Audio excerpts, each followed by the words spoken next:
Hello student. देखिए mechanics में पिछले लेक्चर में हम लोग एंगुलर मोमेंटम के बारे में पढ़ रहे थे। अब इसके आगे हम लोग प्रोसीड करते हैं। देखिए आपका नया टॉपिक जो है वो है कंजर्वेशन लॉज। जो आपका नया टॉपिक शुरू हो रहा है वो है कंजर्वेशन लॉज। ठीक है, इसमें देखिए क्या क्या चीजें हैं।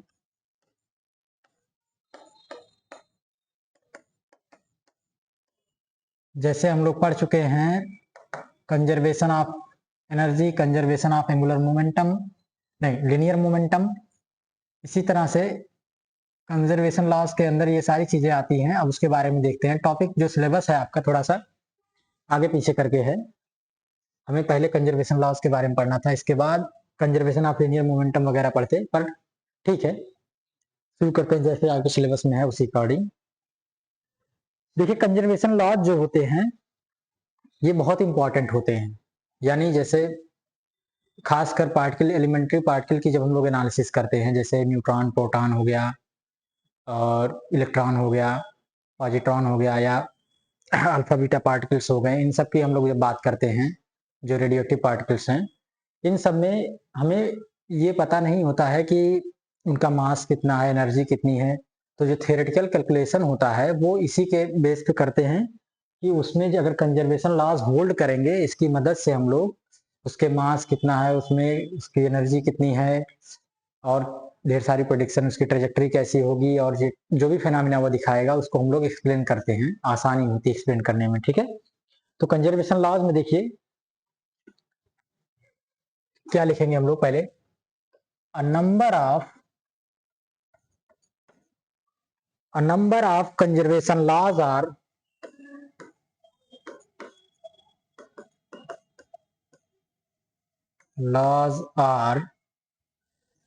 known to us। ढेर सारे कंजर्वेशन लॉज के बारे में हम लोग जानते हैं। कैसे? देखिए जैसे conservation of energy, conservation of linear momentum, conservation of angular momentum, conservation of charge, इस तरह से ढेर सारे रूल्स हम लोग जानते हैं। तो अलग अलग जो कंजर्वेशन लॉज हैं अलग अलग फिनोमिना में इस्तेमाल होंगे, तो उसका हम लोग देखेंगे कैसे कैसे यूज होता है। बस इसके बारे में इंट्रोडक्शन है सारी चीजों के बारे में, कितने कंजर्वेशन लॉज होते हैं, क्या क्या चीजें हैं, या इनकी मदद से हम लोग क्या क्या कर सकते हैं। ठीक है, फेमिलियर एग्जांपल्स देखिए।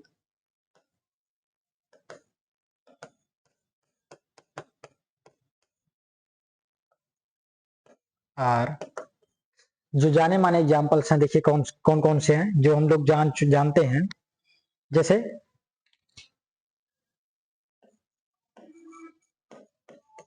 कंजर्वेशन ऑफ एनर्जी, इसके बारे में हम लोग जानते हैं। ठीक है, लिनियर मोमेंटम,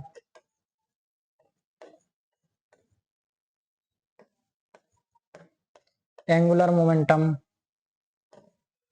आपको पिछले केस में दोनों बताया गया एंगुलर मोमेंटम और लीनियर मोमेंटम क्या है।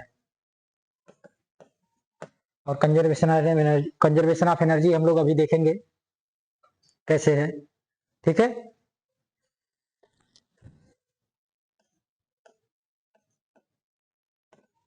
Conservation of charge,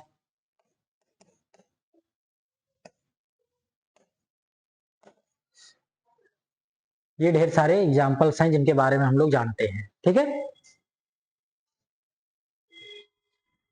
these laws are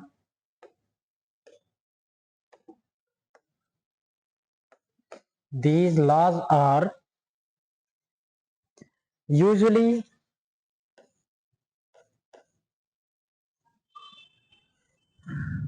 the consequences of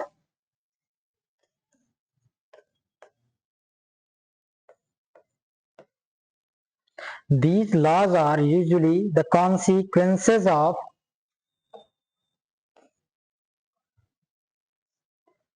some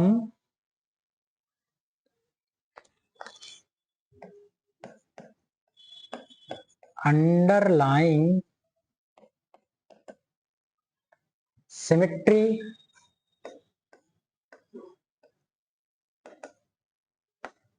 in the universe. देखिए ये जो लॉज हैं, कंजर्वेशन लॉज, ये क्या हैं? Consequences of some underlying symmetry. Symmetry जो होती है, जो सिमेट्री होती है वो क्या होती है? यानी कि किसी भी बॉडी पर कोई भी एक्शन या रिएक्शन हम लोग लगाए और उसमें कोई परिवर्तन हमें देखने को ना मिले। ऑब्जर्व करें, जैसे नॉर्मल आप ले लीजिए एक स्क्वायर, इसको क्या करें, 90 डिग्री रोटेट कर लें। अगर ये स्क्वायर है, स्क्वायर में क्या होगा? जनरली देखिए स्क्वायर में क्या होता है, इसकी लेंथ और विड्थ दोनों सेम होगी। अगर 90 डिग्री रोटेट कर लें इसके बाद देखें तब भी हमें कोई अंतर नहीं दिखेगा यहाँ पे, ठीक है? इस स्क्वायर में कोई भी अंतर दिखेगा नहीं अगर इसको 90 डिग्री रोटेट कर लें। किसके अबाउट? इसके परपेंडिकुलर एक्सिस के अबाउट अगर 90 डिग्री रोटेट करें या 180 डिग्री रोटेट करें तब भी कोई अंतर नहीं दिखेगा। तो इस तरह से सिमेट्री का मतलब ये होता है कि किसी भी सिस्टम पर कोई ऑपरेशन लगाया जाए और उस पर कोई, उसमें कोई डिफरेंस या चेंज ऑब्जर्व ना हो हमें, ठीक है? जब उस पर ऑपरेशन लगाया जाएगा तो दिखेगा कि कुछ ना कुछ हो रहा है, लेकिन अगर कोई इंसान उस ऑपरेशन या जो भी हमने उस पर एक्शन या रिएक्शन यूज किया, कुछ भी किसी तरीके का फोर्स लगाया हो या उसे उसके शेप और साइज को बदलने की कोशिश की हो, लेकिन फिर भी वो देखने में वैसा का वैसा लगेगा, ठीक है? उसी को कहते हैं सिमेट्री। सिमेट्री का मतलब कोई भी चेंजिंग ना ऑब्जर्व हो पाए हमें, तो उसे सिमेट्री कहते हैं। तो यूनिवर्स में जो सिमेट्रीज हैं अलग अलग, उनके कॉन्सिक्वेंसेज होते हैं ये सभी rule. Conservation of energy, linear momentum, angular momentum, conservation of charge, ये यूनिवर्स के सिमेट्री के कॉन्सिक्वेंसेज हैं, ठीक है? कॉन्सिक्वेंसेज का मतलब होता है परिणाम, जानते रहिएगा। कंजर्वेशन लॉज आर, देखिए इनका बहुत यूज है। Conservation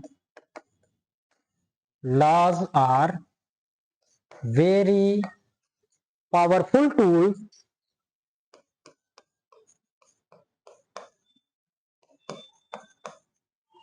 conservation laws are very powerful tools for solving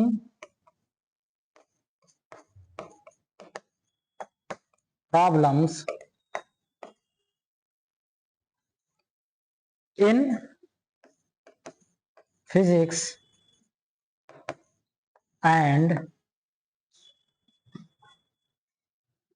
have following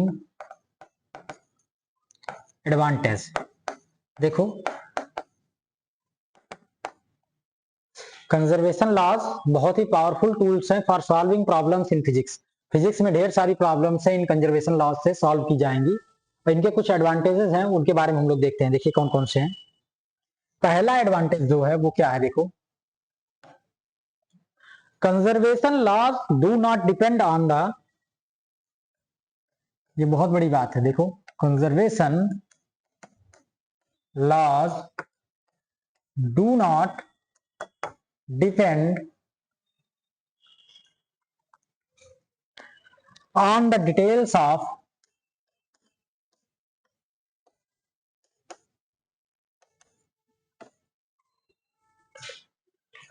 the trajectory of the particle.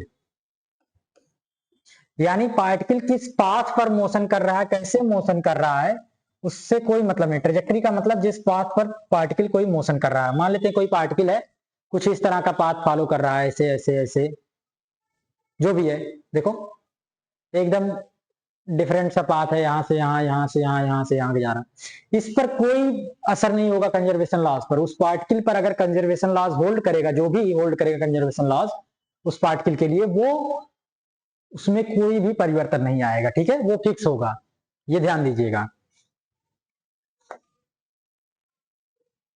तो ये कंजर्वेशन लॉज का एडवांटेज है कि हमें पार्टिकल की डिटेल्स के बारे में नहीं जानना है, फिर भी हम उसके बारे में बहुत कुछ बता सकते हैं बिना कुछ जाने हुए, ठीक है?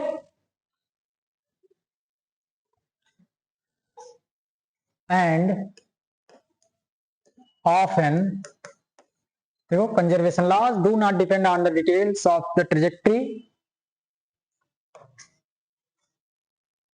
trajectory of the particles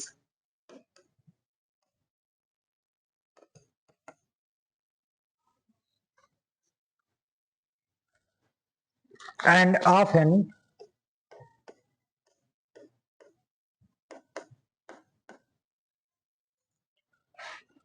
on the details of force,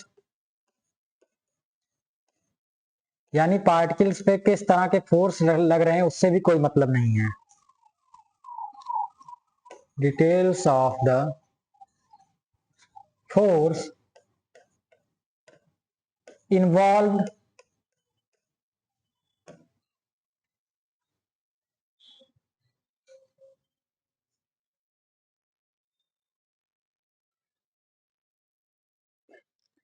hence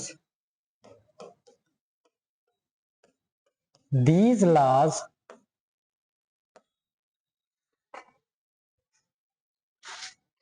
enable us to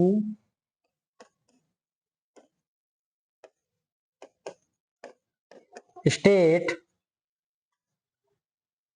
very useful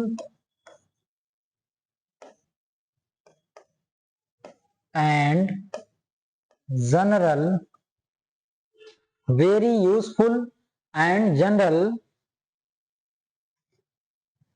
consequences of equation of motion।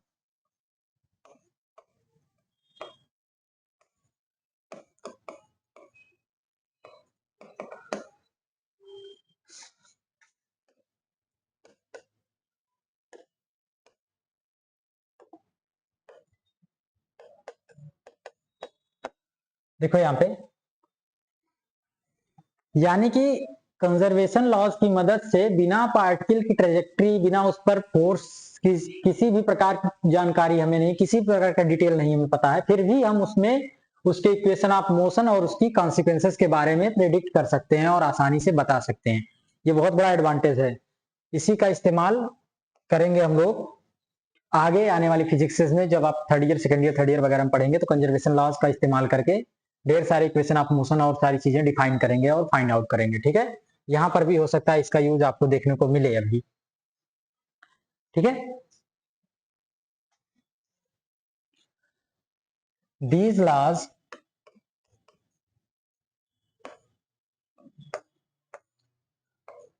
have been used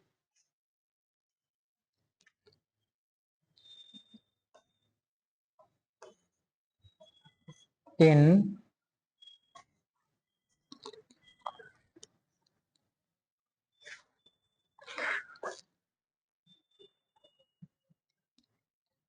the study of elementary particles,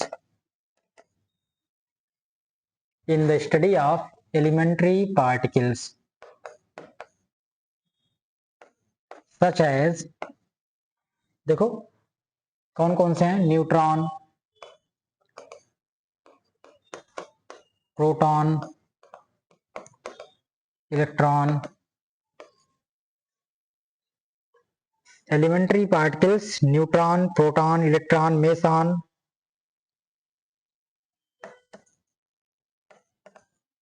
etc, ढेर सारे एलिमेंट्री पार्टिकल्स हैं।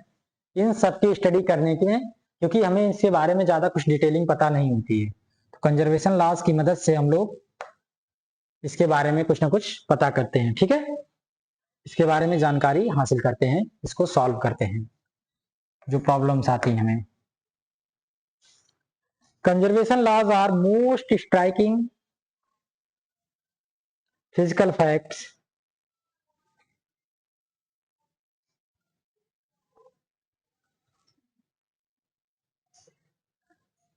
sometimes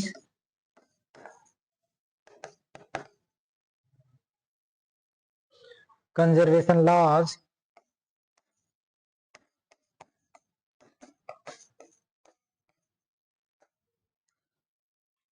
predict with certainty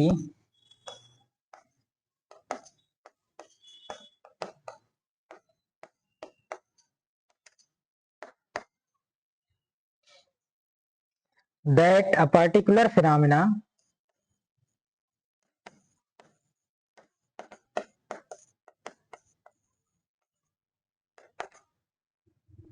देखो that a particular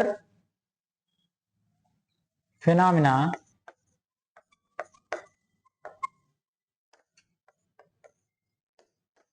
will not occur। देखो conservation laws की मदद से हम लोग बता सकते हैं कोई भी इवेंट, कोई भी फिनोमिना होगी कि नहीं होगी। जैसे कोई भी फिनोमिना अगर होती है तो उसमें कंजर्वेशन ऑफ एनर्जी होल्ड करनी चाहिए। कंजर्वेशन ऑफ मोमेंटम, अगर पार्टिकल्स है या कुछ बॉडी या सिस्टम मोशन में है तो उसमें कंजर्वेशन ऑफ मोमेंटम होना ही होना चाहिए। अगर ये सब फेल करता है तो हम बता सकते हैं कि वो फिनोमिना होगी ही नहीं, ठीक है, वो पॉसिबल ही नहीं है। तो ये हम लोग इससे बहुत ही श्योरली, सर्टेनिटी के साथ ये प्रेडिक्शन कर सकते हैं कंजर्वेशन लॉज की मदद से, ठीक है। तो कुछ इस तरह से इसकी यूज है। अब आ जाते हैं, देखिए कंजर्वेशन लॉज की यूज हो गए। अब देखिए जो टॉपिक आपका शुरू हो रहा है, सिंपल टॉपिक है वर्क। वर्क होता क्या है?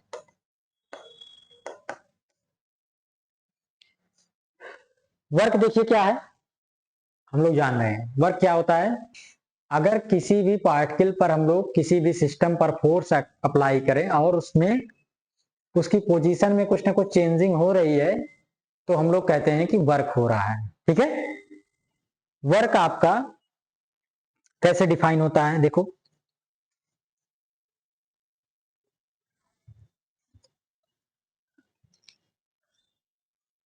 Let us consider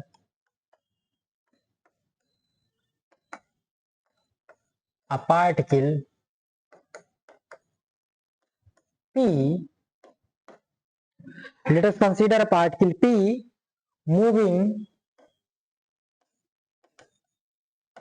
along a curve, कोई कर्व है या कोई पाथ है, मान लेते हैं कर्वी पाथ है ये, moving along curve A B. जैसे देखो कोई कर्व है, एक पॉइंट ए है इसका और दूसरा पॉइंट बी है, ठीक है। कोई पार्टिकल पी है, इसी कर्व के अलॉन्ग मोशन कर रहा है, ठीक है, moving along a curve A B, ये हम लोग कंसीडर कर लेते हैं, ठीक है। Under the action of a variable force, under the action of a variable force. Variable force का मतलब है पॉइंट टू पॉइंट इसका मैग्नीट्यूड बदल रहा है, डायरेक्शन भी बदल रही है, ठीक है। मैग्नीट्यूड बदले ना बदले पर डायरेक्शन बदल रही है, ये ध्यान रखना, इसीलिए नाम वेरिएबल फोर्स दे दिया गया है, ठीक है। एफ है तो वेक्टर क्वांटिटी फोर्स होगी, तो वेक्टर जरूर लगाइएगा। Let at any instant, let at any instant the position vector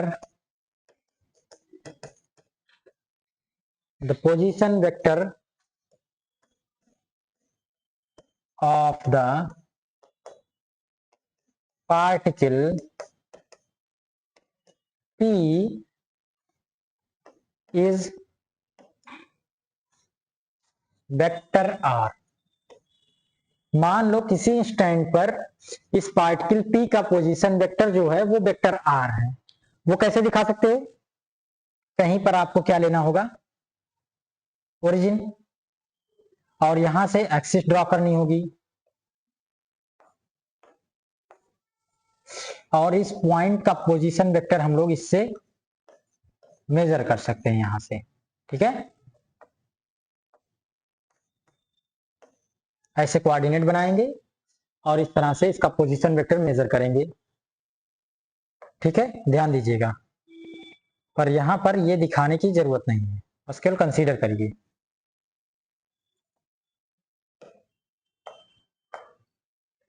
मान लेते हैं किसी पॉइंट पर इसका पोजीशन वेक्टर आर है इंस्टेंट, एनी इंस्टेंट का मतलब किसी भी क्षण, क्योंकि ये पार्टिकल मोशन में है ना, हर टाइम पर इसका जो पोजीशन है वो बदल रहा है, इसीलिए किसी एक फिक्स टाइम पर बात कर रहा है कि इसका पोजीशन वेक्टर आर जो है वो वेरिएबल होगा। ठीक है, if force F displaces the particle to a new position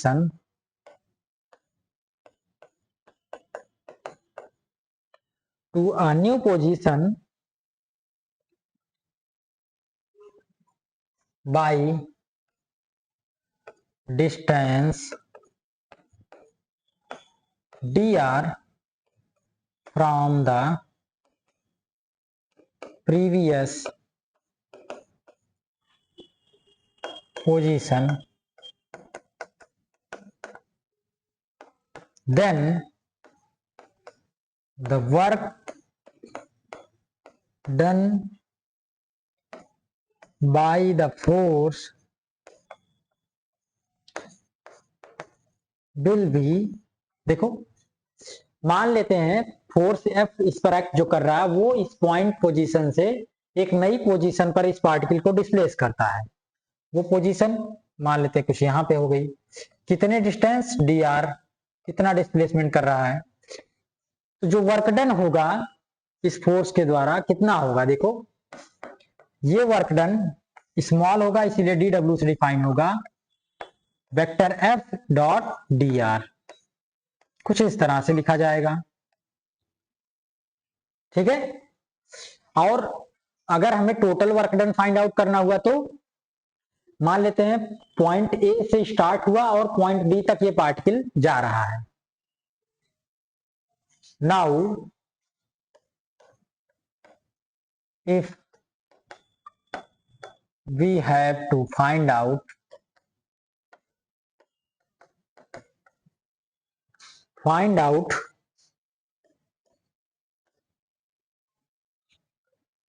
the total work done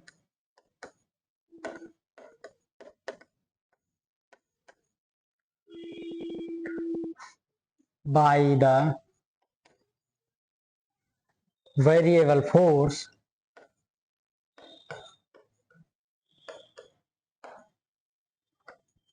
moving the particle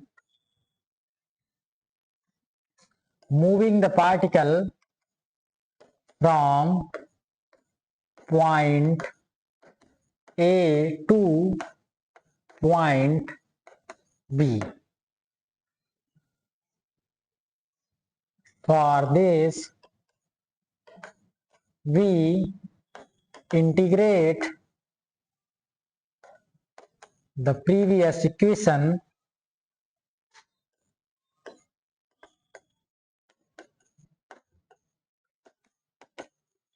under the limit of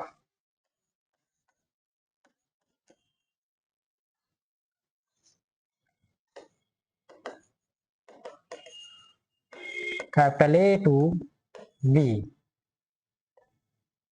ठीक है, देखो हम क्या करेंगे, प्रीवियस इक्वेशन को इंटीग्रेट कर देंगे total work done find out करने के लिए। देखो तो क्या हो जाएगा, dw from A to B equal to क्या होगा, integration of A to B vector F dot dr। ये टोटल वर्क डन अगर कैपिटल W है तो क्या होगा, कुछ इस तरह से बन के आएगा इक्वेशन टोटल वर्क डन की आपकी। ठीक है, ये इक्वेशन वर्क डन की बन के आई है पॉइंट को ए से बी तक मूव करने में under the variable force vector F. यानी वेक्टर एफ के इफेक्ट में ये अगर मूव कर रहा कोई पार्टिकल पॉइंट ए से पॉइंट बी तक तो जो वर्क डन होगा वो कुछ इस तरह से निकल करके आया है। ठीक है, इसको थोड़ा सा और लिख सकते हैं क्या, देखो डॉट प्रोडक्ट है तो डॉट प्रोडक्ट कैसे डिफाइन होता है, magnitude of D R into angle between them cos theta, ऐसे हो जाएगा। और इसको इंटीग्रेट करेंगे तो वैल्यू पता चल जाएगी। ठीक है, ध्यान दीजिएगा, पता होना चाहिए पार्टिकल किस पोजीशन से किस पोजीशन तक पहुंचा है, इनिशियल टू फाइनल। ये इनिशियल लिमिट है, ये फाइनल, या इनिशियल पोजीशन और फाइनल पोजीशन। ठीक है, देखिए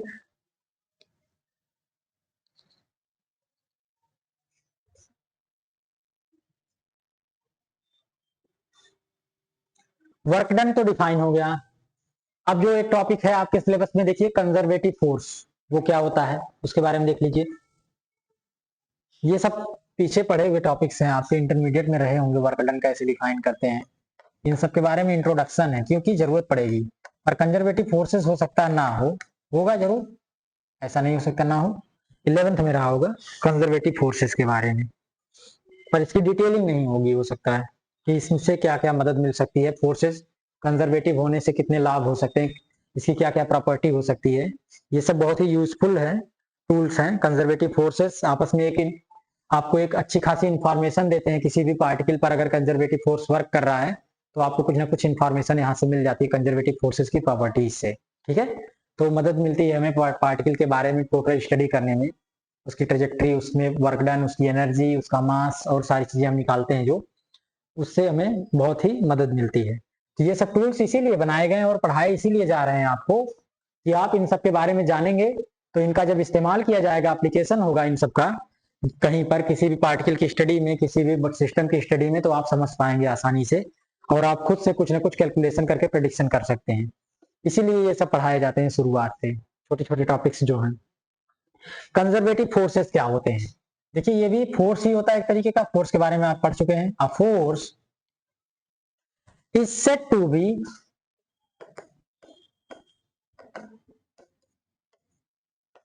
conservative. A force is said to be conservative if the work done.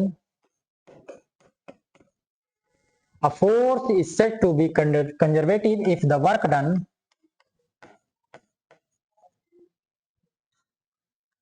by it, if the work done by it in moving a particle from one point to, in moving a particle from one point to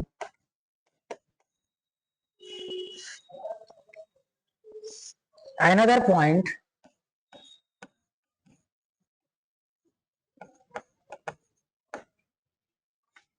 a force is said to be conservative. Forces कौन कौन से conservative होंगे, जिस देखो कौन से होंगे, if the work done bye it, इस फोर्स के द्वारा किया गया work done, in moving a particle from one point two another point, depends only on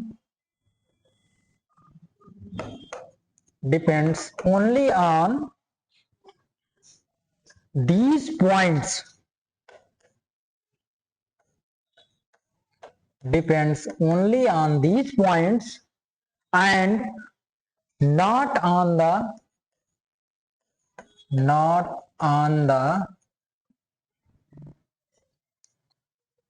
path followed। यानी कि ऐसे फोर्सेस जिनके द्वारा किया गया वर्क डन क्या हो, केवल पॉइंट डिपेंडेंट हो। यानी जैसे अभी दिखा था पिछला केस, देखो कोई पार्टिकल ए से बी तक जा रहा है, जो वर्क डन निकल के आया, टोटल वर्क डन W, ये अगर यही पार्टिकल इस पाथ को ना फॉलो करते हुए कोई दूसरा पाथ फॉलो कर ले, ऐसे कोई तीसरा पाथ फॉलो कर ले ऐसे, तो उतना ही वर्क डन कैलकुलेट करने पर आए। ठीक है, वर्क डन का जो अमाउंट है वो ना बदले, हमेशा वही रहे, चाहे इस पाथ से, चाहे इस पाथ से, चाहे इस पाथ से। तो ऐसे फोर्सेस को कंजर्वेटिव फोर्सेस बोलते हैं। ठीक है, ऐसे फोर्सेस को क्या बोलेंगे, कंजर्वेटिव फोर्सेस। देखो स्ट्रेट लाइन पाथ से जो निकल के आएगा, और ये इन सभी पाथ्स के थ्रू ये पार्टिकल यहाँ ए से बी तक पहुंचा, पर उस पर कोई इफेक्ट ना हो, तो वो ऐसे फोर्सेस को कंजर्वेटिव फोर्सेस बोलेंगे। जो वर्क डन कैलकुलेट होकर के आएगा वो अमाउंट आपका उतना ही होगा। ठीक है, ध्यान दीजिएगा।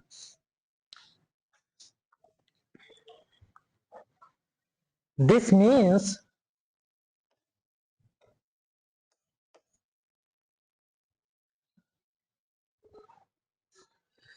that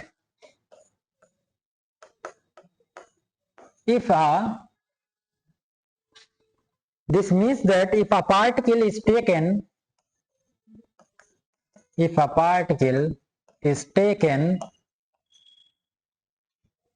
from a point A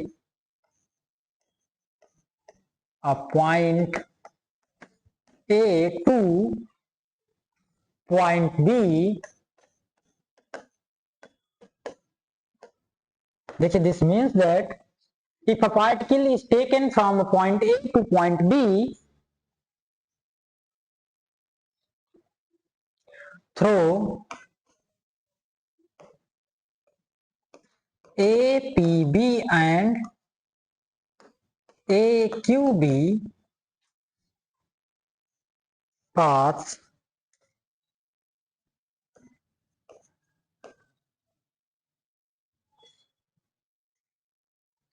देखिए दो तरह के पाथ से कोई पार्टिकल पॉइंट ए से पॉइंट बी पर जा रहा है। मान लेते हैं पॉइंट ए यहाँ पे है, पॉइंट बी यहाँ पे है।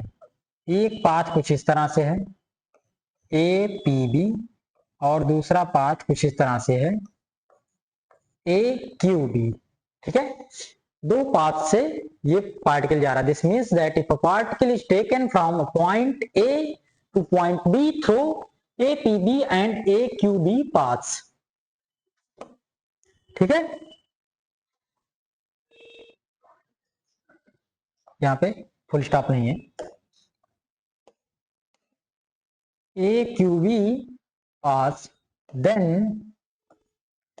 the work done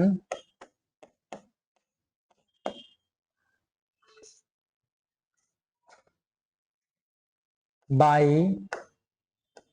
the force will be, देखो क्या होगा, W equal to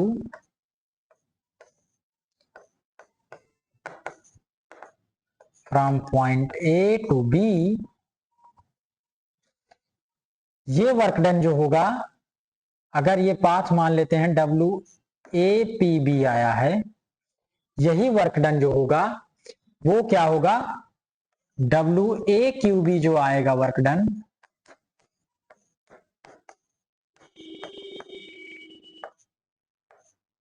vector F dot D are, ये दोनों जो वर्क डन होंगे, then the work done by the force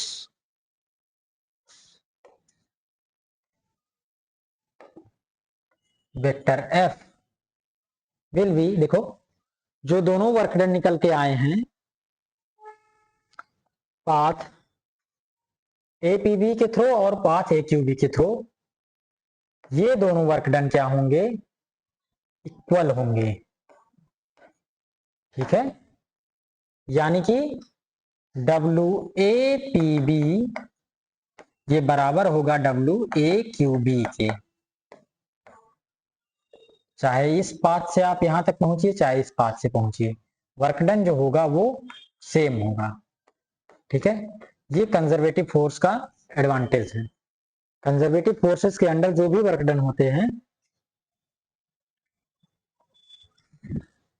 और देखो एक और चीज डिफाइन की जा रही है, the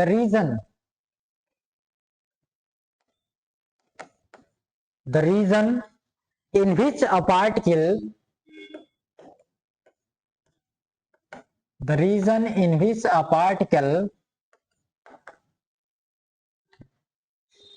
experiences a conservative force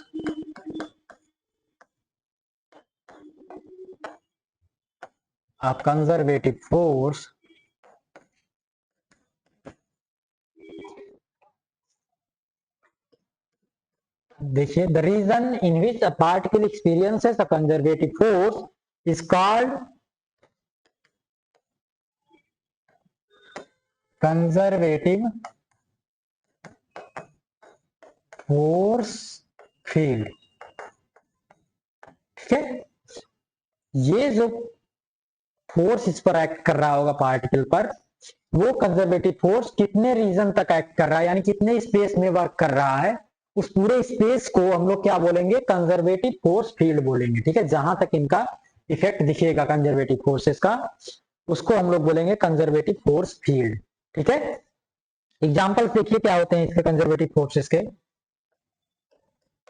कौन कौन से फोर्स कंजर्वेटिव हो सकते हैं? सबसे पहला है कूलॉम फोर्स। जो चार्जेस, दो चार्जेस के बीच में लगता है, ये फोर्स कंजर्वेटिव होता है। ग्रेविटेशनल फोर्स, ये भी कंजर्वेटिव होता है, ध्यान दीजिएगा। कूलॉम फोर्स कंजर्वेटिव होता है, ग्रेविटेशनल फोर्स कंजर्वेटिव होता है। और कौन कौन से हैं देखो।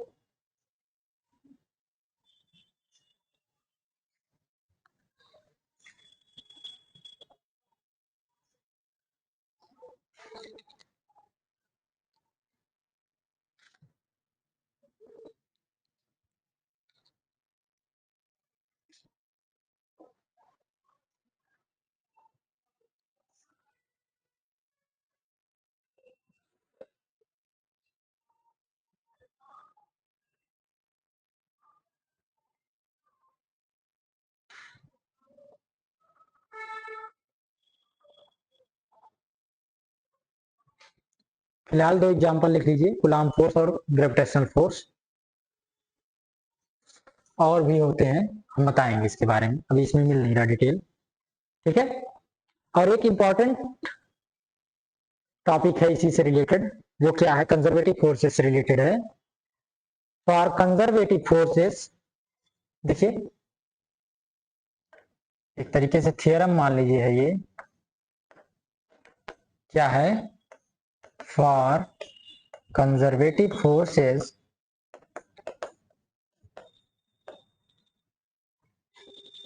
the work done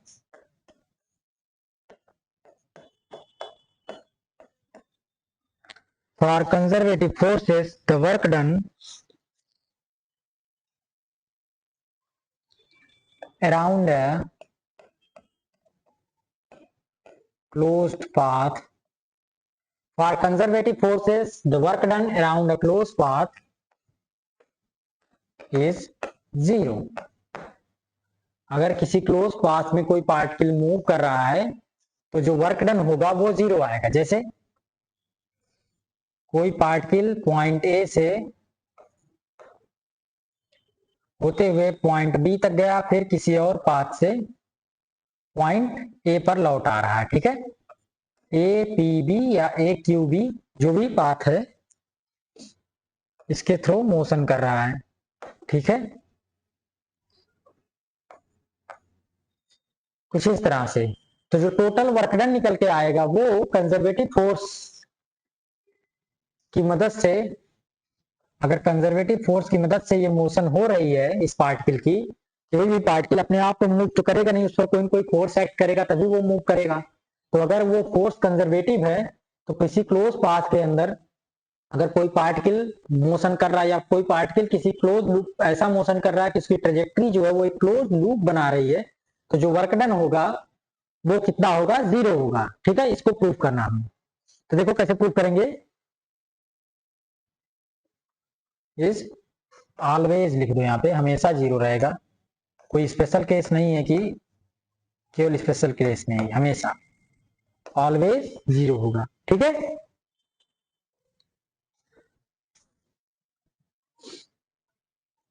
कैसे होगा, let us consider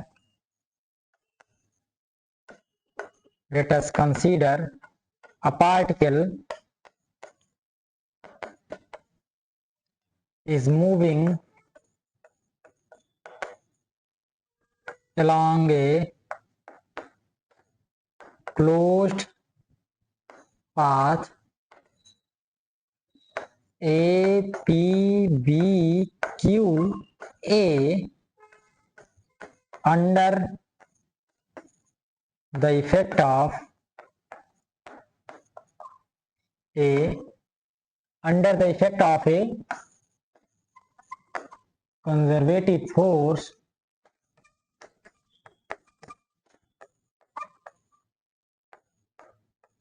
vector F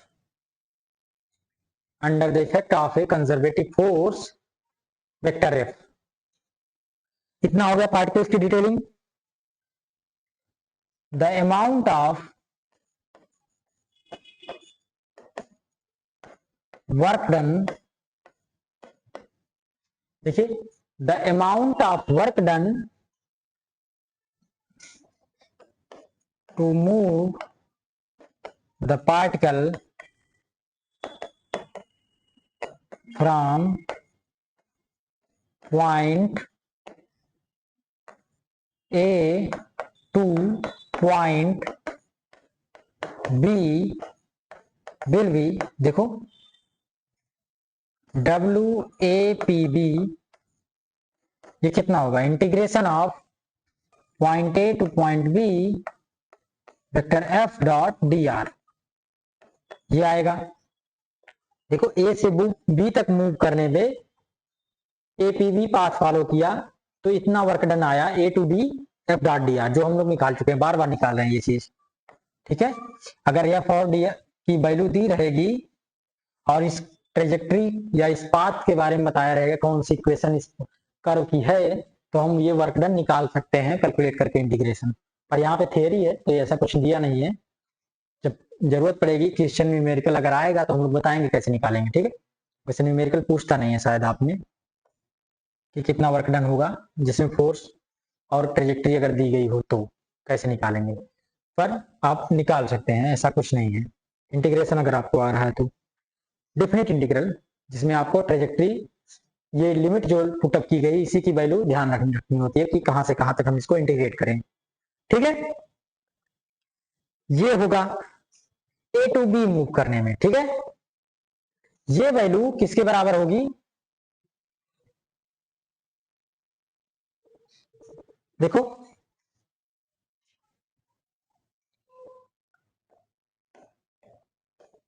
इस इंटीग्रेशन में एक डेफिनेट इंटीग्रल की जो प्रॉपर्टी क्या होती है, देखो वो कहती है कि लिमिट अगर इंटरचेंज कर दें हम लोग b टू a कर दें तो नेगेटिव साइन आ जाता है।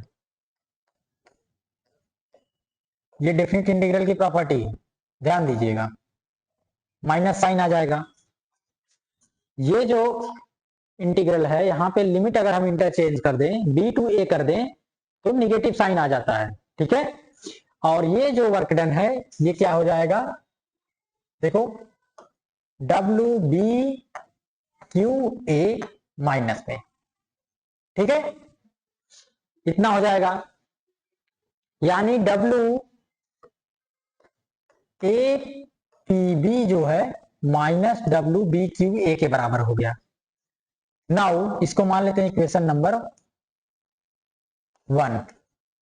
Now the total work done, now the total work to move, now the total work to move the particle along the path APBQA will be WAPBQA, ये किसके बराबर होगा, देखो ये बराबर होगा WAPB प्लस WBQA, इसी के तो बराबर होगा। देखो यहां से यहां तक प्लस यहां से यहां तक, तो इसको लिख सकते हैं WAPB minus WAPB from equation 1। Equation 1 की मदद से ये वैल्यू हम लोग लिख सकते हैं, ठीक है। और यहां पे देखो ये वैल्यू आ गई 0 टोटल, तो क्या हो गया, हमने ये प्रूव कर दिया कि किसी भी कंजर्वेटिव फोर्स F की मदद से अगर हम किसी भी क्लोज पाथ में किसी पार्टिकल को मूव कराएं तो जो टोटल वर्क डन आएगा वो क्या आएगा, 0 आएगा, ठीक है। तो ये यहां से प्रूफ होकर के आ गया है। ठीक है, ऐसा नहीं होता। कब ऐसा नहीं होता? जब ये फोर्स कंजर्वेटिव नहीं होता, तब ये जो लिमिट है आपकी, जो ए टू बी लिखी गई है, केवल एंड पॉइंट पर डिपेंड कर रही है कि पॉइंट ए पर क्या वैल्यू होगी और पॉइंट बी पर, तब ये लिमिट यहाँ पे डिपेंडेंसी नहीं रह जाती। तब जो ये फोर्स, जो वर्क डन लिखा गया है इस इक्वेशन के फॉर्मेट में, ऐसा नहीं लिखा जाता, और तब हम लोग लिमिट इंटरचेंज करके ये वैल्यू भी नहीं ले आ पाते और वर्क डन जीरो भी नहीं आता। यानी जैसे हम रेगुलरली अपने घर से जाते हैं कहीं ना कहीं, घूम टहल के फिर घर वापस आ सकते हैं, आ जाते हैं, आ सकते नहीं, आ जाते हैं। जैसे हम लोग यूनिवर्सिटी आए, दिन भर काम किया, पढ़ाई की, उसके बाद फिर अपने रूम पर चले गए। अब कोई कहे भैया आपने कुछ काम नहीं किया, तो हम गुस्सा हो जाएंगे कि भाई इतना दिन भर हमने मेहनत की है और कह रहा कोई काम नहीं किया।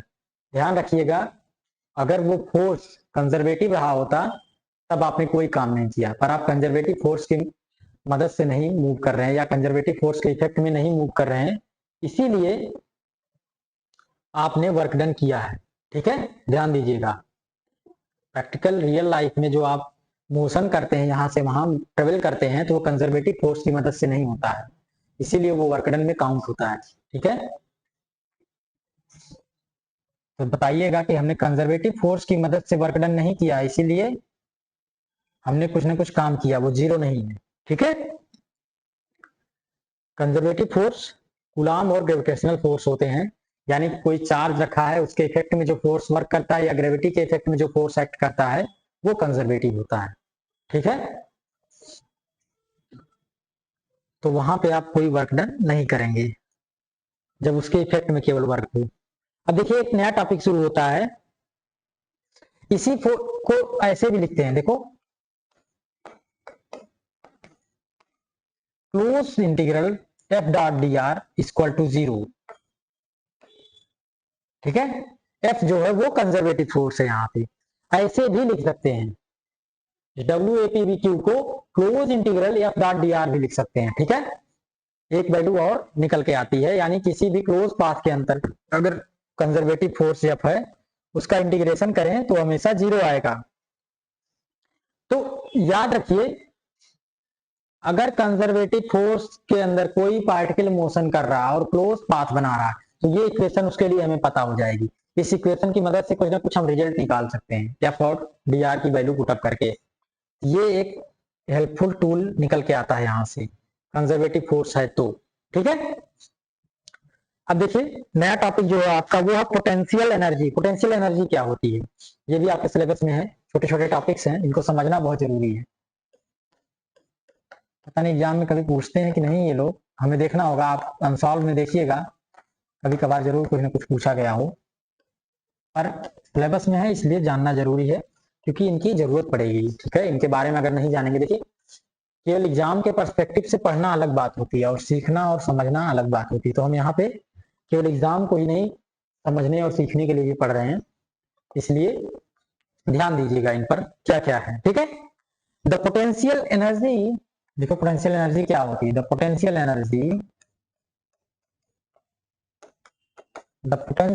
Energy of a particle is defined as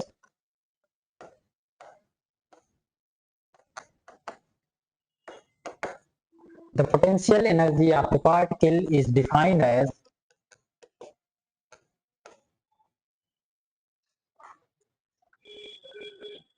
the energy stored is defined as the energy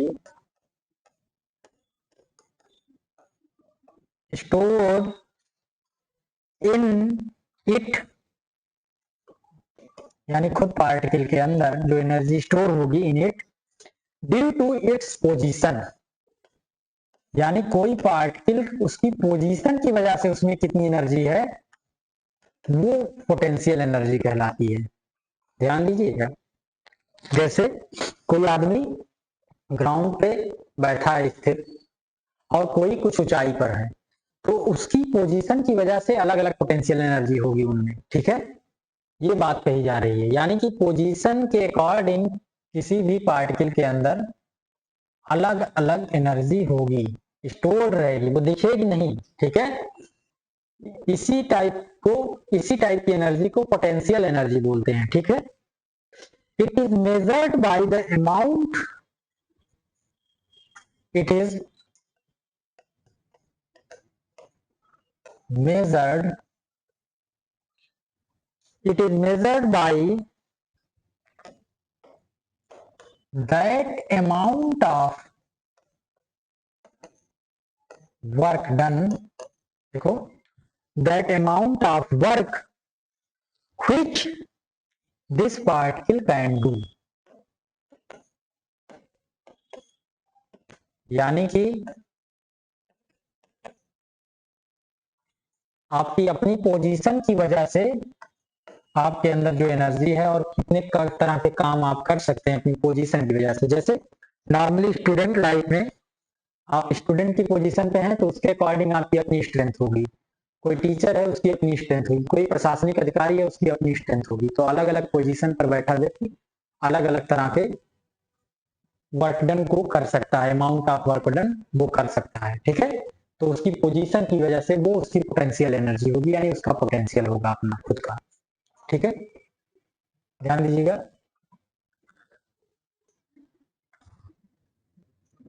which can do when it moves,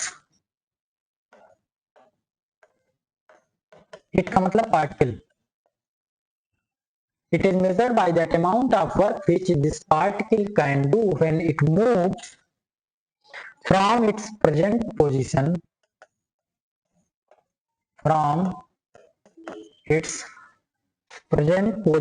to some, यानी स्टूडेंट की पोजीशन से आप मूव कर जाएं किस पोजीशन तक, सम स्टैंडर्ड पोजीशन, किसी अच्छी पोस्ट तक। तो कहेंगे आपके अंदर बहुत पोटेंशियल था, ठीक है, आपके अंदर बहुत ज्यादा पोटेंशियल एनर्जी थी। तो कुछ इस तरह से है, ऐसे नहीं पता चलेगा, जब आप कुछ करके दिखाएंगे तब पता चलेगा कि आपके अंदर बहुत ज्यादा पोटेंशियल या पोटेंशियल एनर्जी है, ठीक है। It is generally represented by letter U, it is generally represented by letter, ये लेटर का मतलब अच्छा है कैपिटल यू से इसको रिप्रेजेंट करते हैं, ठीक है।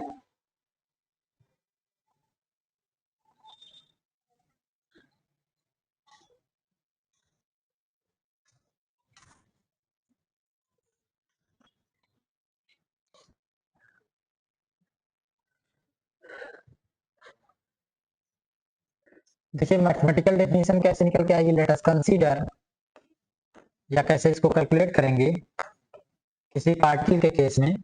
Let us consider a particle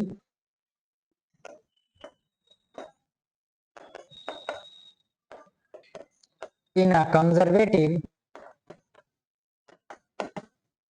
let us consider a particle in a conservative force field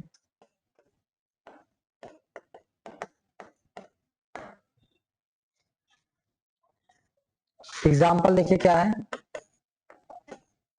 gravitational, इसके एग्जाम्पल जो थे वो हमने लिख लिया पहले से ही, कोई जरूरत नहीं लिखने की। ग्रेविटेशनल और electrostatic, conservative force field,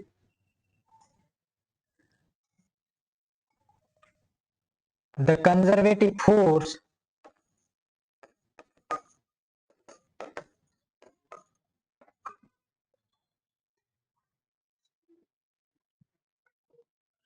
which is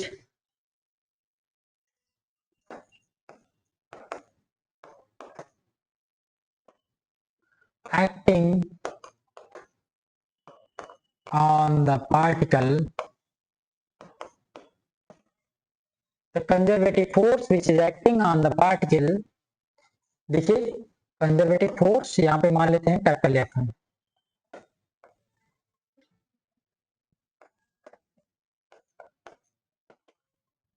vector F, which is acting on the particle can be just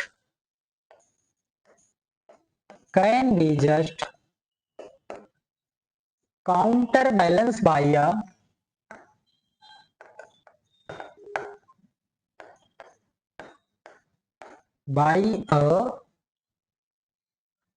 applied force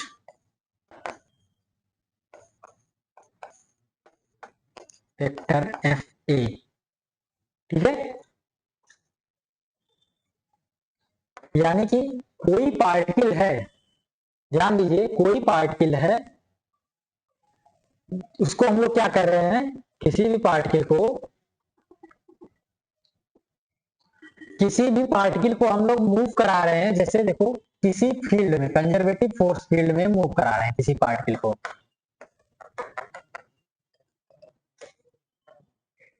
ध्यान दीजिए, किसी भी पार्टिकल को कंजर्वेटिव फोर्स फील्ड के अंदर हम लोग मूव करा रहे हैं। ध्यान दो, कैसे बना लेते हैं फोर्स फील्ड। कुछ इस तरह से फोर्स फील्ड का इफेक्ट है। ठीक है, देखो ऐसा इफेक्ट है, कोई पार्टिकल है, इसमें मूव कर रहा है। अगर फोर्स की डायरेक्शन इधर है, मान लो, जो कंजर्वेटिव फोर्स है उसकी डायरेक्शन कुछ इस तरह से अपोजिट, ठीक है, और इस पार्टिकल को इस कंजर्वेटिव फोर्स के जो वेक्टर एफ है, इसके अपोजिट डायरेक्शन में हम लोग मूव कराना चाह रहे हैं, एफ ए। अप्लाइड फोर्स इससे इसके अपोज में लग रहा है। ठीक है, तो अब क्या होगा, ये केस लिया जा रहा है। ठीक है, ध्यान दीजिएगा, इस केस की बात हम लोग कर रहे हैं। Now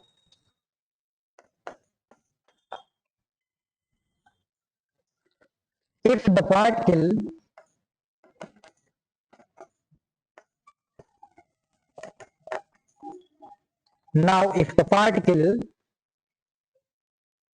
is moved very slowly, condition देखिए कितनी है,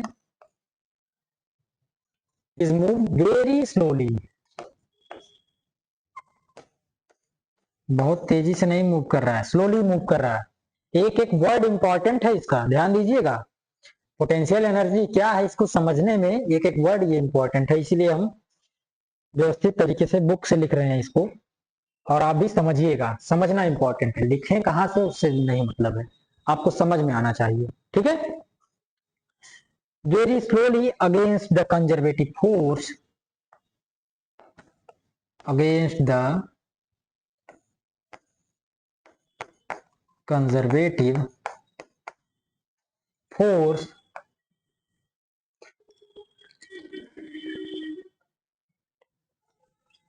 from one position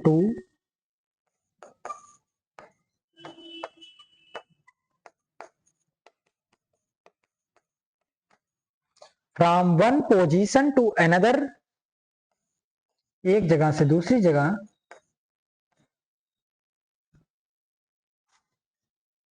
without developing the kinetic energy, यानी इसमें जो मोशन हो रहा है वो इतना स्लो है कि इसमें कोई काइनेटिक एनर्जी डेवलप नहीं हो रही है। ठीक है, नहीं तो ये डिफिनीशन जो लिखी जा रही है वो गड़बड़ हो जाएगी पोटेंशियल एनर्जी की। Without developing the kinetic energy,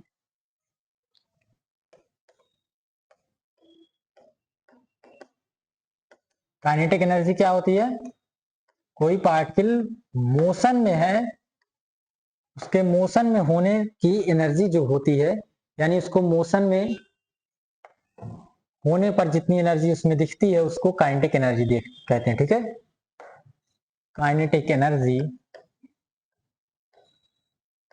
यानी किसी पार्टिकल के मोशन में होने की energy.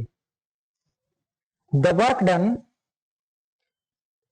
in moving the particle will appear as its potential energy. The work done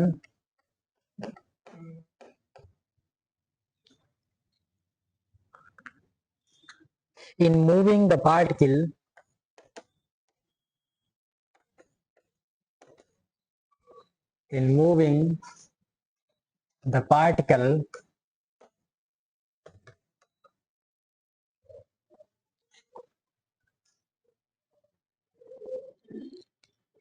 will appear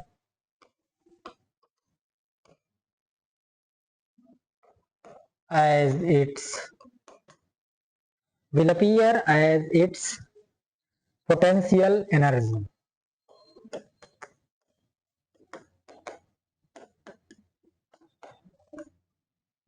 देखिए नाउ, देखो यहाँ पर let us consider particle in conservative force field. The conservative force F which acting on the particle can be just balanced, counterbalanced by applied force Fa. Now if the particle is moved very slowly against the conservative force from one position to another without developing the kinetic energy, the work done in moving the particle will appear as its potential energy. यानी किसी particle को हम लोग धीमे धीमे slowly motion में लेके आए किसी कंजर्वेटिव फोर्स के अगेंस्ट, जैसे कोई कंजर्वेटिव फोर्स इस डायरेक्शन में लग रहा हो,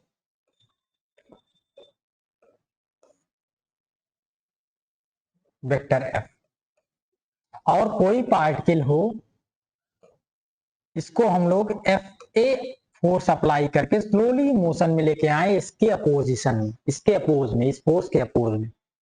तो इसको मान लेते हैं पॉइंट ए से इस पोजीशन तक लेके आए हम पॉइंट बी तक. यहां तक ले आने में जो हमने वर्क किया है वही वर्क इसमें पोटेंशियल एनर्जी के फॉर्मेट में स्टोर हो जाएगा.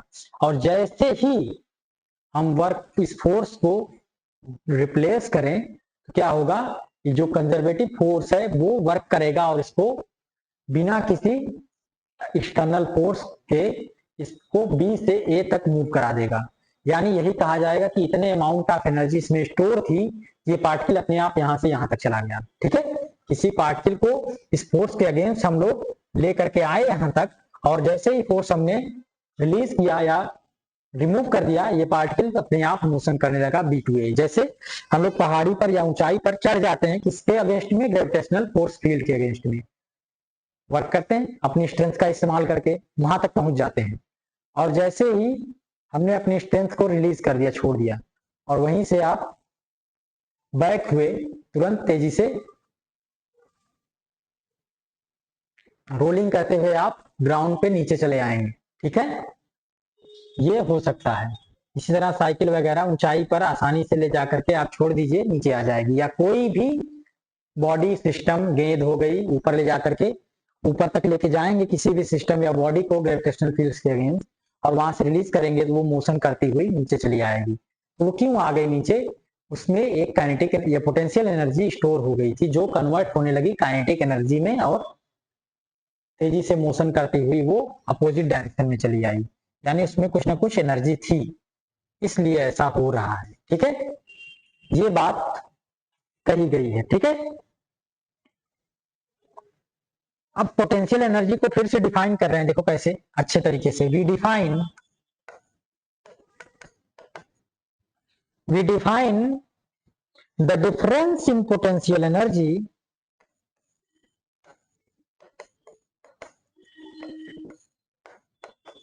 यानी मैथमेटिकली अगर आपको पोटेंशियल एनर्जी कैलकुलेट करना हुआ तो कैसे कैलकुलेट करेंगे, देखिए. We define the difference in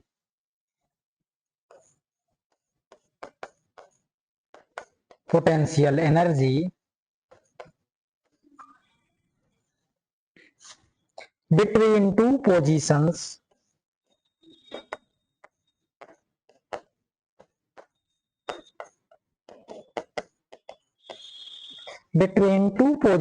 of the particle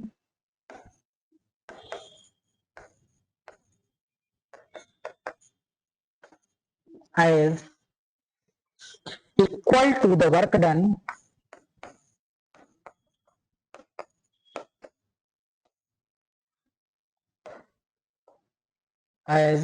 the work done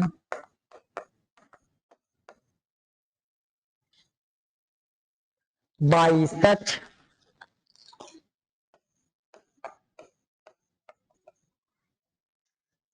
an applied force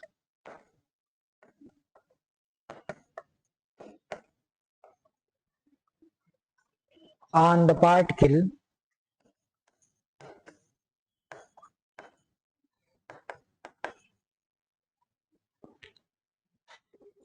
in moving it from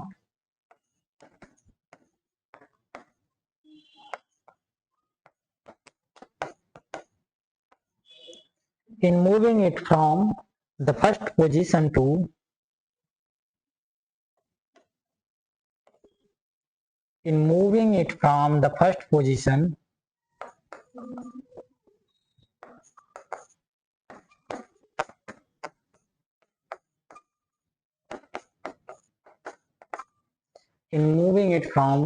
first position to second position.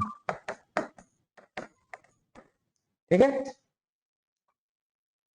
ये निकल के आएगा मैथमेटिकल डिफिनीशन, जिससे हम लोग डिफाइन करेंगे. अभी define the difference in potential energy between two positions of the particle as equal to the work done by such an applied force on the particle in moving it from the first position to second position. यानी first position से second position तक ले आने में जो हमने work done किया है, वो वर्क डन इस दोनों पोजीशन की पोटेंशियल एनर्जी के डिफरेंस के बराबर में आएगा. ठीक है, दैट इज IE, यानी that is U2 minus U1, यानी फर्स्ट पोजीशन की पोटेंशियल एनर्जी और सेकंड पोजीशन की पोटेंशियल एनर्जी का डिफरेंस 2 माइनस 1, ये किसके बराबर होगा? WAB के बराबर होगा, यानी 1 2 के बराबर होगा. यानी इस पार्टिकल W पर हमने वेक्टर लगा दिया गलती से, वेक्टर क्वांटिटी नहीं है. इस पार्टिकल को A से B तक लेके आने में जो हम लोग वर्क करेंगे, वो वर्क डन इस पॉइंट पर, इस पोजीशन पर जितनी पोटेंशियल एनर्जी इसकी होगी और इस पर जितनी रही होगी, उसके डिफरेंस के बराबर आएगा. ठीक है, ये कुछ इस तरह से. और हम लोग इसको डिफाइन कैसे किए हैं, देखो, U2 माइनस U1, ये इंटीग्रेशन ऑफ किसके बराबर था? पोजीशन 1 से पोजीशन 2 तक हम लोग लेके आए इसको. अप्लाइड फोर्स क्या है? FA. FA की मदद से हम लोग लेके आए हैं डॉट dr. ठीक है, पोजीशन वेक्टर के रिस्पेक्ट में इसको डॉट प्रोडक्ट करके इंटीग्रेट कर दें. पोजीशन वेक्टर dr है, जो आपका स्मॉलेस्ट पोजीशन वेक्टर है, डिस्प्लेसमेंट है. ठीक है, बट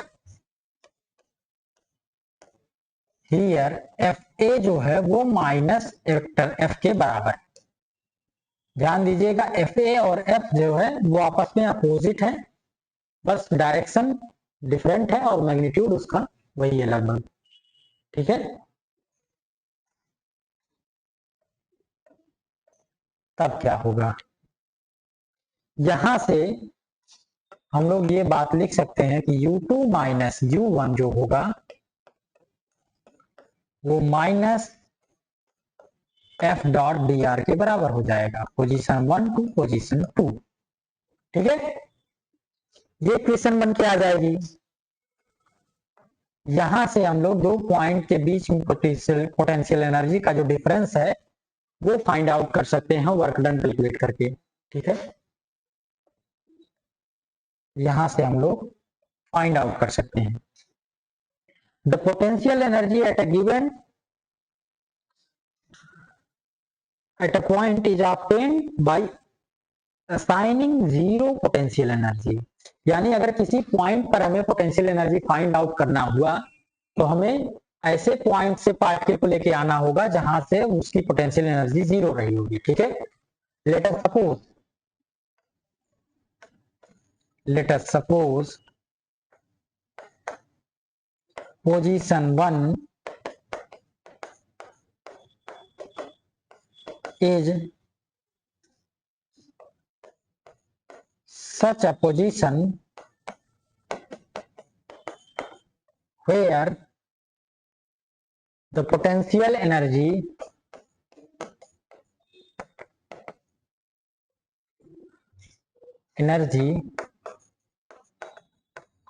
is 0. यहां पे देखिए,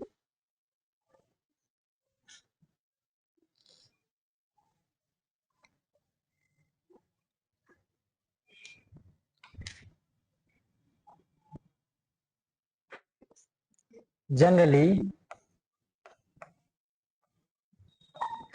this position is chosen at infinity from the source of conservative force. देखो, let us suppose position 1 is such a position where potential energy is zero. मान लेते हैं पोजीशन 1 जो है वो ऐसी पोजीशन है जहां पर पोटेंशियल एनर्जी आपकी जीरो। ठीक है, जनरली हम ये पोजीशन कहां चूज करते हैं, बहुत दूर पर, एट इंफिनिटी पर, मतलब far away, very long distance from the source of conservative force. जो कंजर्वेटिव फोर्स जहां से जनरेट हो रहा है वहां से बहुत दूर पर चूज करते हैं इस पॉइंट को, पोजीशन 1 को। ठीक है, now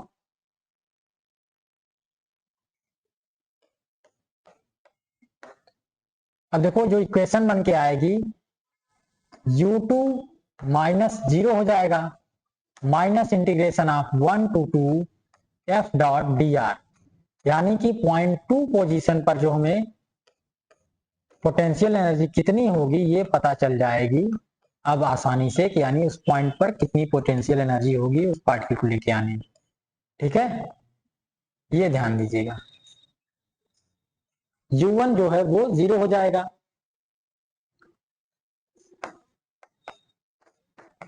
that is u1 equal to zero. और ऐसा मानते हैं ये बहुत दूर है, इंफिनिटी पर है कंजर्वेटिव फोर्स से। ठीक है, अलग अलग केस में अलग अलग लेके आते हैं इसको हम लोग। देखिए क्या क्या लेते हैं।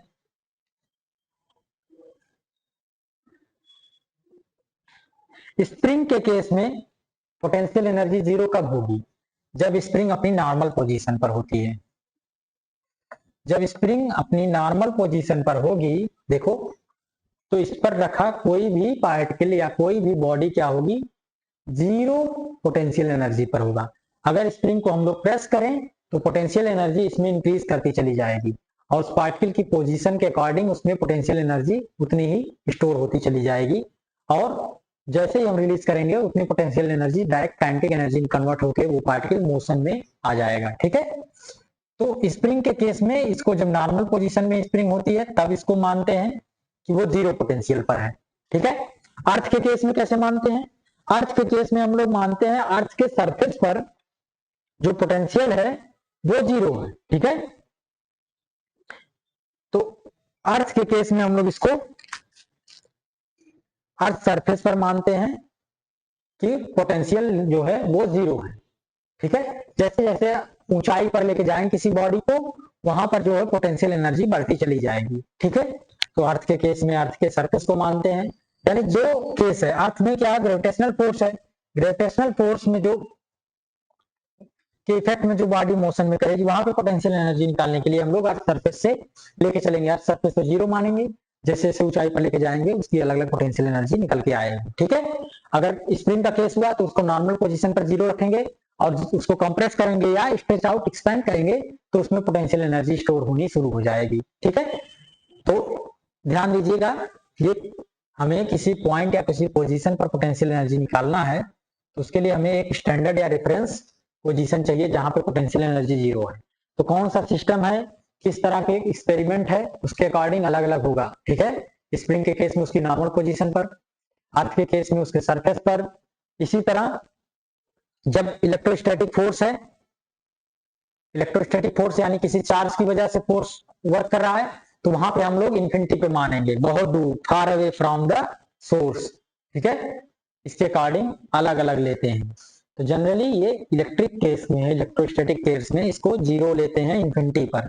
ठीक है, जनरली मैंने लिख तो दिया पर अलग अलग केस में अलग अलग लिया जाता है, ध्यान दीजिएगा ये बात। तो यहां से हमें पोटेंशियल एनर्जी निकल के चली आई है U2 उस पोजीशन की। ठीक है, पोटेंशियल एनर्जी जो है वो बहुत ही इंपॉर्टेंट है, रोल होता है इसका, और इसको हम लोग लिखते कैसे हैं, देखो स्टैंडर्ड डिफिनीशन अगर लिखना चाहें हम लोग, देखो क्या लिखें इसके लिए।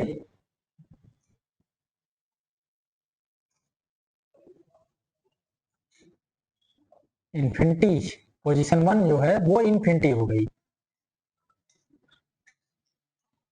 Here potential energy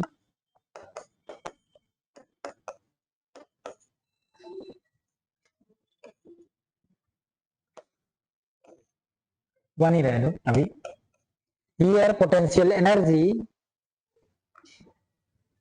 of position vector are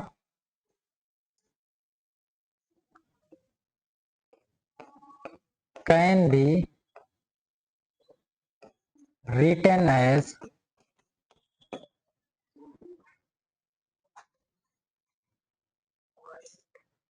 here potential energy of a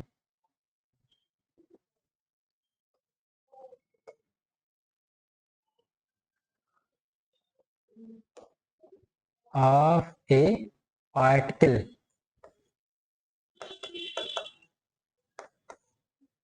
P at position R। यहाँ पे लिखिएगा, ये चीज इन्वर्ट करिएगा। Here potential energy of a particle P at position R can be written as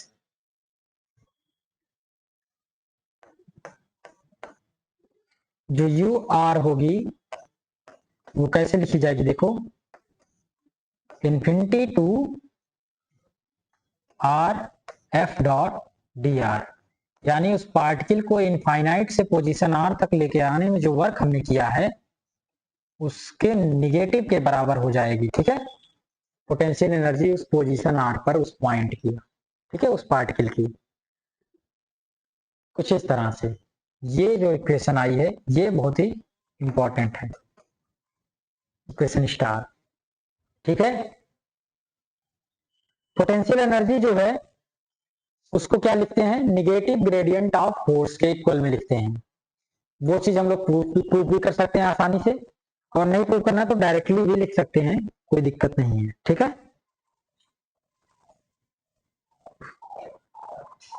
potential energy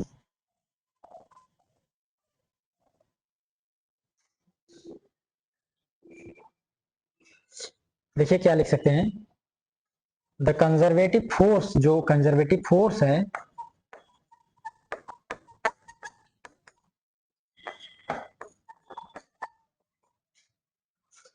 can be written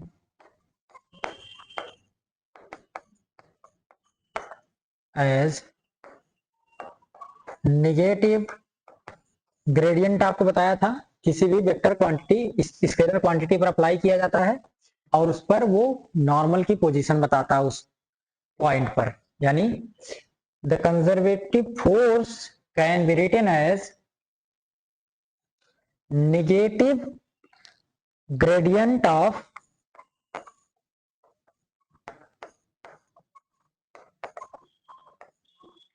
potential energy.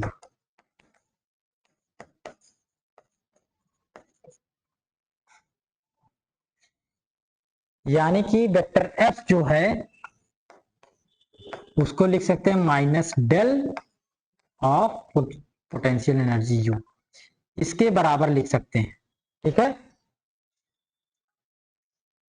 Vector F को कुछ इस तरह से माइनस डेल ऑफ यू के बराबर आप लिख सकते हैं। देखिए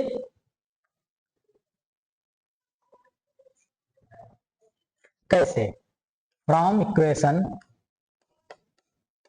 स्टार, इक्वेशन स्टार से देखो यू आर क्या है, ये बराबर है negative sign F dot T R from infinity to position R, कुछ इस तरह से है। ठीक है, ये डॉट प्रोडक्ट है इनके बीच में। नाउ लेट वेक्टर एफ जो है वो कुछ इस तरह से होगा, F X I cap, F Y J cap, F Z K cap. I cap, J cap, के कैप की डायरेक्शन में कुछ ना कुछ कंपोनेंट वेक्टर एफ का होगा, वो उस फॉर्मेट में हम इसको लिख सकते हैं, ठीक है। और डी आर जो होता है वो क्या होता है, डी आर जो होता है वो कुछ इस तरह से लिखा जाता है, स्मॉलेस्ट डिस्टेंस है तो हर एक एक्सिस पर स्मॉल स्मॉल डिस्टेंस उसने ट्रेवल आउट किया हुआ है, समझ लो, ठीक है। अगर ऐसा हो गया तो अब इसको अप्लाई करो यहाँ पे, ठीक है। तो यू आर कैसे लिख सकते हो, negative sign integration of F X I cap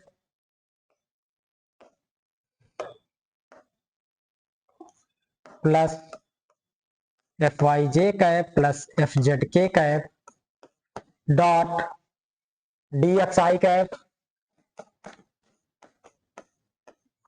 plus D Y J cap plus D Z K cap. कुछ इस तरह से लिख सकते हैं, minus infinity to, minus infinity कह रहा हूं, इन्फिनिटी टू आर, ठीक है। देखो ऐसे लिखा जा सकता है। डॉट प्रोडक्ट है, डॉट प्रोडक्ट अगर हम लोग कर लें तो क्या होगा, F X D X plus F Y D Y plus F Z D Z, कुछ इस तरह से लिख दिया जाएगा। देखो अब डॉट प्रोडक्ट कर दिया, अगर हम लोग क्या करें, देखो यहां पे जो इक्वेशन आई हुई है,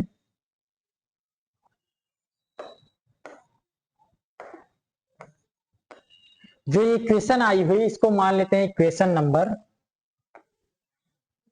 पिछली इक्वेशन स्टार लेके लिए हम 1 ले लो, इक्वेशन 1 ले लेते हैं हम लोग यहां पे,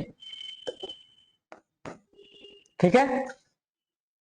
अगर हम इक्वेशन 1 को पार्शियली डिफरेंशिएट करें x के रिस्पेक्ट में, y के रिस्पेक्ट में और z के रिस्पेक्ट में, now if we differentiate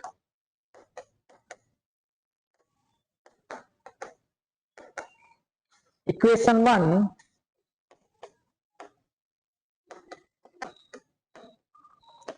with respect to x comma y comma z 1 by 1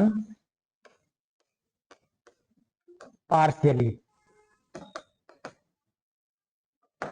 आप पार्शियली 1 by 1 इसको डिफरेंशिएट करिए। देखिए सबसे पहले x के रिस्पेक्ट में डिफरेंशिएट करेंगे तो क्या होगा, del u by del x, ये जो होगा ये किसके बराबर आएगा, यहां पे देखो इस साइड को ये x के रिस्पेक्ट में पार्शियली डिफरेंशिएट करेंगे तो देखो ये टर्म और ये टर्म ये जीरो हो जाएंगे, क्योंकि x के रिस्पेक्ट में इसमें कोई चेंजिंग नहीं आएगी, केवल यही चेंजिंग आएगी इसमें।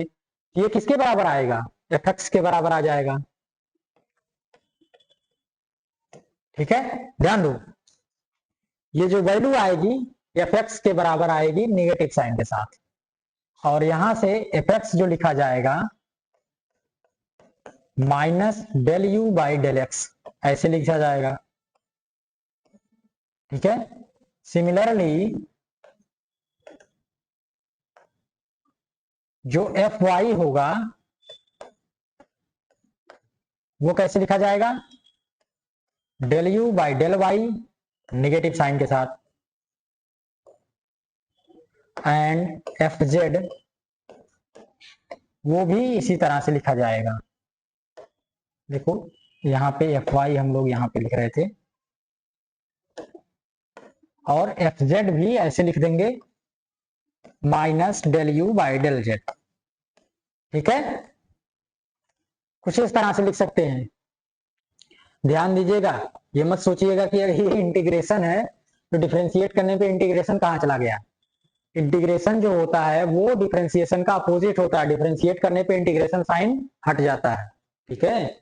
इसीलिए इंटीग्रेशन यहाँ से रिमूव हो गया, और जब इसका हमने डिफरेंशिएशन किया तो एफ एक्स आया, डी एक्स यहाँ से कैंसिल आउट हो जाएगा, ठीक है। यानी इंटीग्रेशन ऑफ डी एक्स ये हट जाएगा जब इसको एक्स के रिस्पेक्ट में पार्शियली डिफरेंशिएट करेंगे। अगर इसको डेल बाई डेल एक्स कर दें इस पूरे पार्ट को, ठीक है।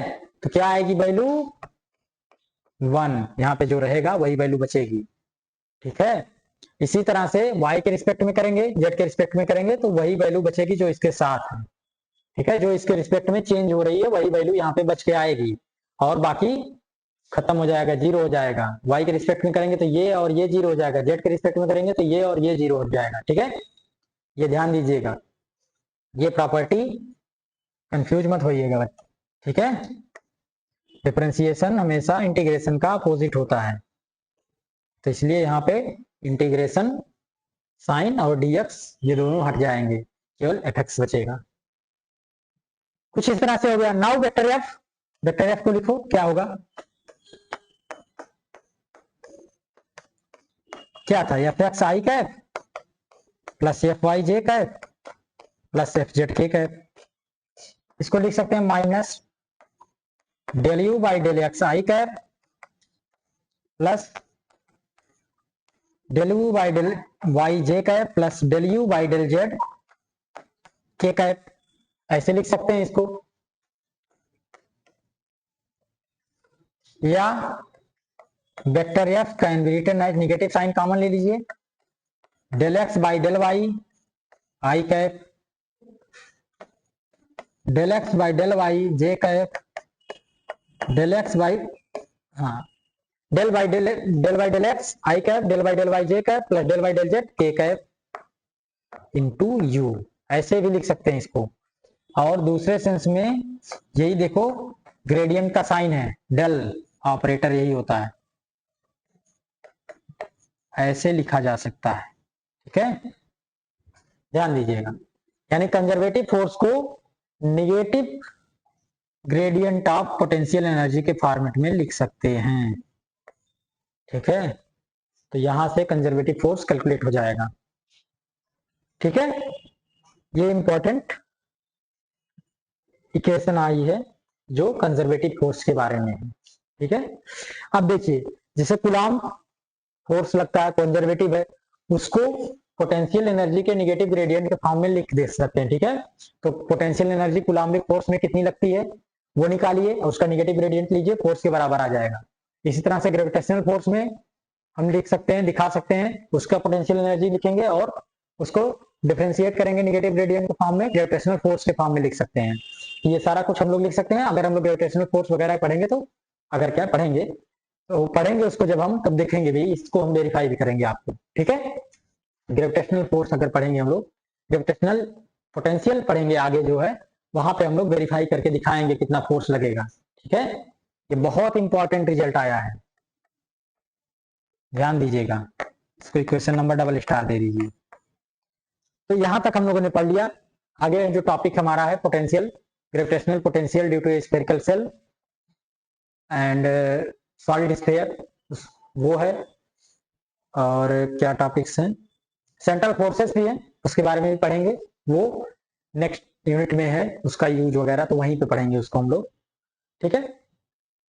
एक दिन का लेक्चर और बचा है, लगभग आपका फर्स्ट यूनिट समाप्त हो जाएगी, मैकेनिक्स की पहली यूनिट जो बहुत लंबी है, ठीक है। और बाकी यूनिट्स छोटी छोटी हैं, जल्दी समाप्त होंगी। तो इस यूनिट को पढ़िएगा। ये यूनिट इसीलिए पढ़ाई जा रही है कि इसमें जितने भी टूल्स पढ़ाए गए हैं ये सब बड़े इंपॉर्टेंट है, इंट्रोडक्शन है इन सबका यूज जब आगे हो ताकि आप समझ पाए क्या है, ठीक है। ठीक है, थैंक यू। आपका लेक्चर यहीं पे हो रहा।